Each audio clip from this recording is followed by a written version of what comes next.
will be happening out there this summer. Any of you takedown hopefuls, get your applications in. We don't pay for flights from the US.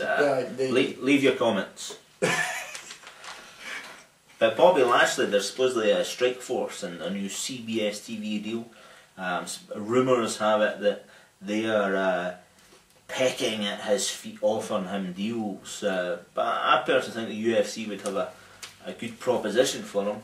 I think they would, but I think it's too early for him. I would have liked to have seen him fought Ken Shamrock, but obviously he's had problems with taking drugs, so that's gave him a few issues. But I would like to have seen him against Ken Shamrock. Not that I think he's UFC level, but I would have liked to have seen him storm over. He's got experience. I liked his brother's reaction to the question. How did you find it? Were you in shock that your brother took steroids? He's like, no, I knew all along. I knew all along. That's good, that's good. And then Frank says, why would I want to fight Ken Shamrock? You know what I mean? I just got in there and beat him up for 3 rounds.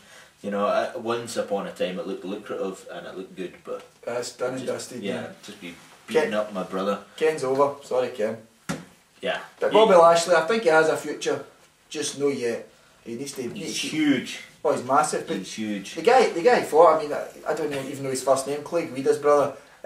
He couldn't even make weight for the Ultimate Fighter series, so I don't think that's a great showing.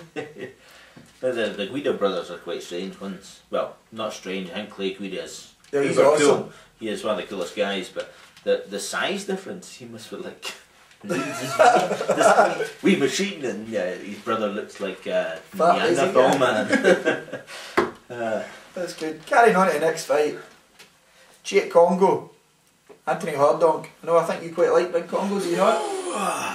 La French. He's the old enemy. The old alliance, even better. The old alliance.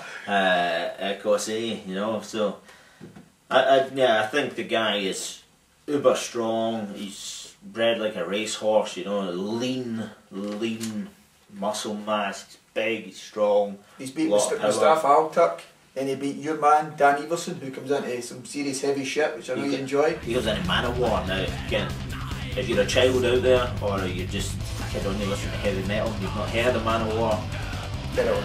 Yeah, get over there, playlist.com, something like that, listen to some Man of War. You know you want to. Real metal. Anyway, breaking down Congo.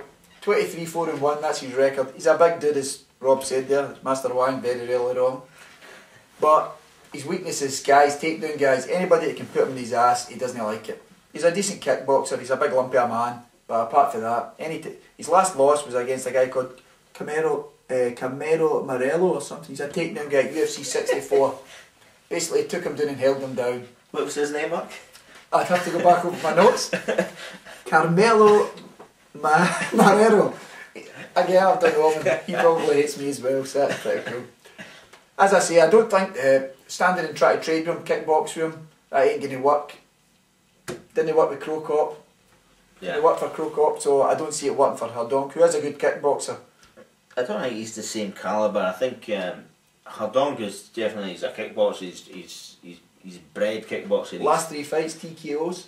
He is strong, but I do think that Jake Congo is stronger and has been adding more to his repertoire. He showed against Heath Herring that he could take it to the ground, and he could.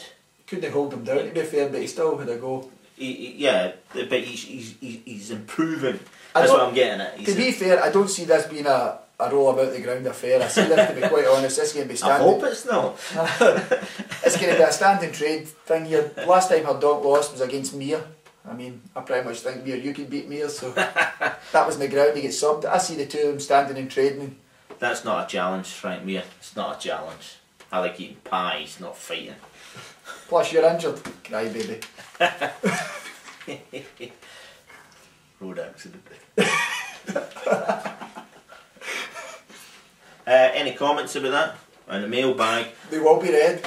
Yeah, and remember, this is the first MMA show, you know, so... Any comments, we're going to build in this, make the show even better. Yep, and we're going to rip into the comments, so please, you know, and any good, you know, because there are a lot of dedicated fans out there just like us, you might have a counter opinion or something that we've not seen. And also, this isn't just going to be like any other MMA show on the internet. We're actually going to get in touch with fighters and have them live on the show.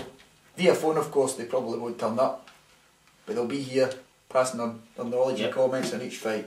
And I do believe this week we have... is that the phone? Oh, I think it is. I think that's it, right? I think that's the phone. Where is the phone? Where is the phone? This week I think it's Randy Couture. Randy Couture phoning the MMA show. I knew we would get a star phone, but I didn't think it would be the natural. It's my phone here. Play it casual with him, Rob. I don't want him to think that.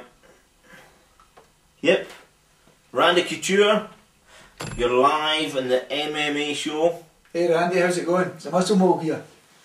He says, shut up. Okay, He's talking. Is it Randy Couture?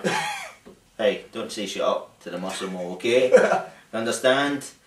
Live. So we'll speak to Randy later. Cheerio. We'll have him on hold. That was Randy. You better believe it. Also, there's been another fight shoot into this one, which I didn't see. Just flown up on the internet before. It's Elliot Marshall, jiu-jitsu guy for Tough 8, and Vinny, what's his second name, Rob? Do you know him? I just know it was Vinny Jiu-Jitsu Master. In fact, Joe Rogan would like to say he's got one of the best Brazilian Jiu-Jitsu games, or the best Brazilian Jiu-Jitsu game in all of mixed martial art. That's a serious Jiu-Jitsu. I thought he has. Actually, for once I agree with you. He actually is. His Jiu-Jitsu is amazing. He's boxing. Pretty shit. He looks good. He does. In terms of he's a very muscular, handsome man. Handsome man, but yeah. His boxing's cack. The other dude has a huge head. He's half he's half Jewish, half black.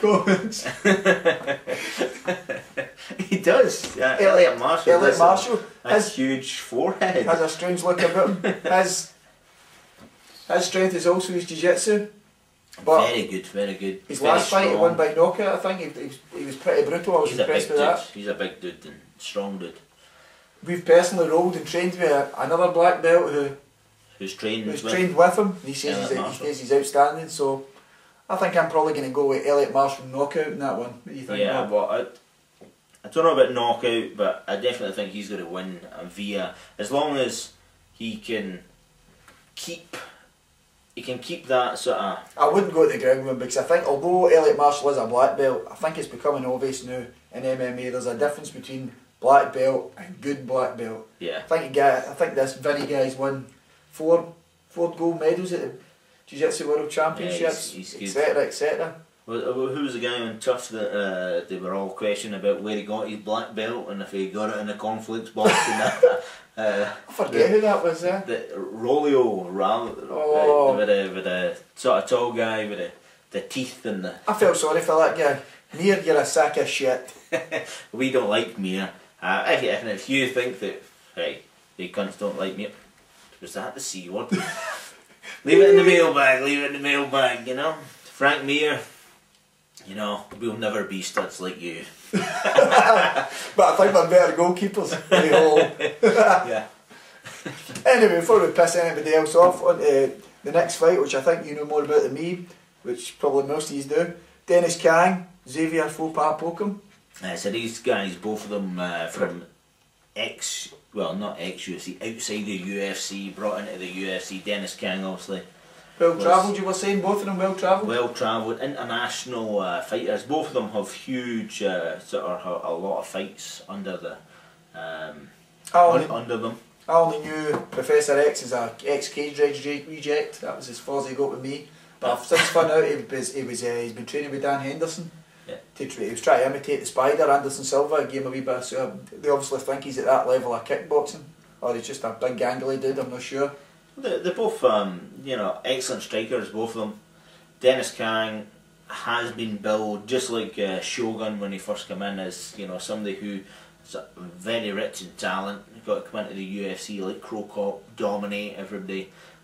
As most of these people who have come in from outside have found that the calibre in the cage, or be it the cage itself, has caused them problems.